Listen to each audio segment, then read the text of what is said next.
జూబ్లీహిల్స్ ఎన్నికల్లో కాంగ్రెస్ గెలుపుతో పార్టీలో సంబురాలు. యాదాద్రి భువనగిరి జిల్లా భువనగిరి మాజీ మున్సిపల్ చైర్మన్ పోతంశెట్టి వెంకటేశ్వర్లు ఆధ్వర్యంలో జగజీవన్రావు చౌరస్తాలో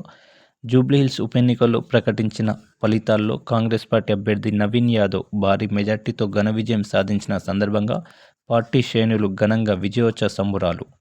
ఈ సందర్భంగా జిల్లా గ్రంథాలయ చైర్మన్ మాట్లాడుతూ విజయం సాధించిన నవీన్ యాదవ్కు ఉదయపూర్వకంగా అభినందనలు తెలిపారు. లోకల్ బాడీ ఎన్నికల్లో కాంగ్రెస్ పార్టీ ఎక్కువ సీట్లు సాధిస్తుందని ఆశాభావం వ్యక్తం చేశారు. రాష్ట్రంలో సంక్షేమ పథకాలు చూసి ప్రజలు ఓటేశారని ఈ కార్యక్రమంలో పట్టణ అధ్యక్షుడు, గ్రామశాఖ అధ్యక్షుడు, మైనార్టీ నాయకులు, మాజీ కౌన్సిలర్లు, కార్యకర్తలు, నాయకులు, ఎన్ఎస్ఏ విభాగ, విద్యార్థి విభాగ నాయకులు తదితరులు పాల్గొన్నారు.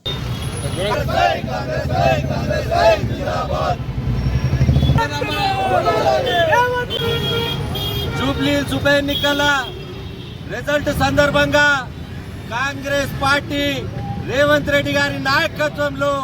ప్రజా పాలన ఇవాళ నవీన్ యాదవ్ 25,000 మెజారిటీ పైచిలకు మెజారిటీతో గెలవడం కాంగ్రెస్ పార్టీకి ఇంకొక జోష్ ఇవ్వడము చాలా సంతోషం. ఇవాళ జూబ్లీహిల్స్ యావత్ ప్రజానికానికి కాంగ్రెస్ పార్టీ తరఫున మేమందరం కూడా ప్రత్యేక ధన్యవాదాలు తెలియజేస్తూ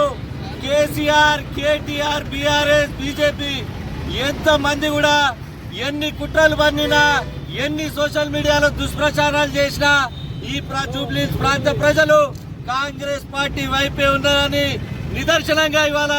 జూబ్లీహిల్స్ ప్రజలు పట్టం కట్టినందుకు వారికి ధన్యవాదాలు తెలియజేస్తూ కేటీఆర్ ఇప్పటికైనా నీ అహంకారం తగ్గించుకుని కాంగ్రెస్ పార్టీకి రేవంత్ రెడ్డి గారి నాయకత్వంలో ఒక ఎమ్మెల్యేగా వచ్చి ఏమైనా పనులుంటే నీ ఒళ్ళు దగ్గర పెట్టుకొని రేవంత్ రెడ్డి గారికి ఒక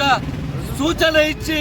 ఎలా రాష్ట్రాన్ని నడపాలని, నవనిర్మాణ తెలంగాణ కోసం ఎలా ముందుకు సాగాలని కేసీఆర్ కూడా అసెంబ్లీకి రావాలి, ప్రతిపక్ష నాయకుడు హోదా ఎందుకని తెలియజేస్తూ, అంతేకాకుండా ఈ దేశంలోనే మొట్టమొదటి ముఖ్యమంత్రి రేవంత్ రెడ్డి గారు ఎన్నికల సమయంలో ప్రెస్ మీట్ పెట్టి కాంగ్రెస్ పార్టీ రెఫరెండానికి రెడీ సై అని చెప్పి ఓడిపోయినా విశ్లేషించుకుంటాం, గెలిచినా కానీ రెండింతలు పనిచేస్తామని ఒక మంచి స్టేట్మెంట్ ఇచ్చినటువంటి రేవంత్ రెడ్డి గారు, అంతేకాకుండా కులాలకు మతాలకు విభజించి పాలించి ఓట్లాడుదామని చూసినటువంటి బీజేపీ కానీ బీఆర్ఎస్ కానీ ఇవాళ వాళ్ళు చిత్తుగా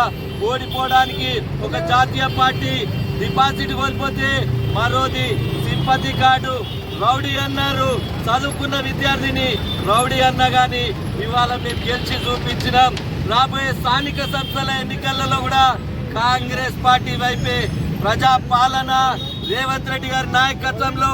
రాష్ట్రం మొత్తం స్థానిక సంస్థల ఎన్నికలలో డంకా మోగించి కాలరెగరేసి కాంగ్రెస్ పార్టీ ప్రజాపాలన అందిస్తుందని తెలియజేస్తూ మరొక్కసారి జూబ్లీహిల్స్ ప్రజలందరికీ కూడా పేరు పేరున ధన్యవాదాలు తెలియజేస్తూ రేవంత్ రెడ్డి గారి నాయకత్వం,